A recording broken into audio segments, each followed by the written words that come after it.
Well, and it is that time of year when you want to enjoy the great outdoors, but you don't want the sun damage, you don't want the bug bites that go along with it. So there are ways to work with this from the inside out. We have Amy Buckman from Amaranth Whole Foods here.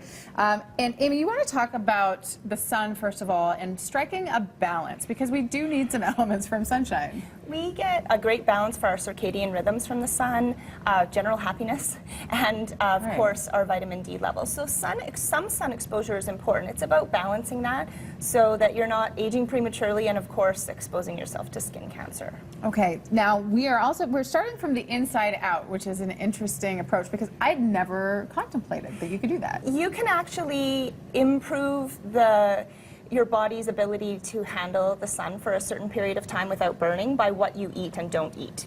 So one of the things that you can remove from the diet or decrease from the diet during the sunny times of the year would be your omega-6 fats, so a lot of your vegetable oils like canola, safflower, sunflower, those kinds of oils, and replacing them with healthy saturated fats like grass-fed butter, coconut oil, avocados and avocado oil, and of course taking a good fish oil supplement. Okay, so what does that do? What does that do to prevent damage?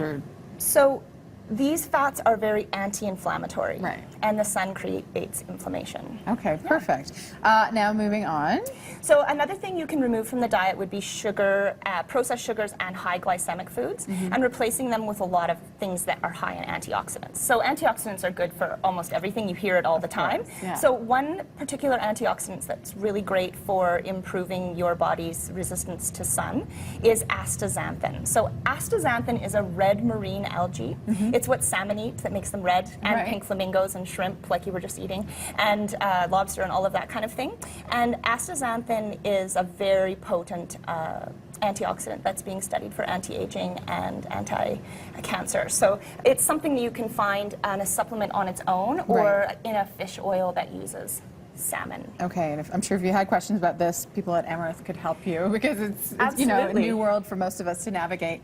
What are we moving on to next? So another thing that you can do to help to improve your tolerance of the sun is to make sure that you have adequate vitamin D levels. So we get vitamin D from the sun, and we get it for a reason because it actually helps protect us from the sun. That's interesting because it seems like summer, that's the time when some of us kind of back off on our vitamin D supplementation, but not necessarily. Well, and you know, you need to be prepared about 4 to 6 weeks before summer to have all of these things kind of kick in. So yeah, it's a good time to keep going. So if you're going out in the sun tomorrow, and don't start now. If you're going out in the sun tomorrow, you might want to rely on some of the sunscreens. Perfect. So these are some natural sunscreens I brought. Natural sunscreens, they use zinc oxide or titanium dioxide as their main ingredients, and what they are is actually like a layer that you would put on the skin that reflects the sun away. Right.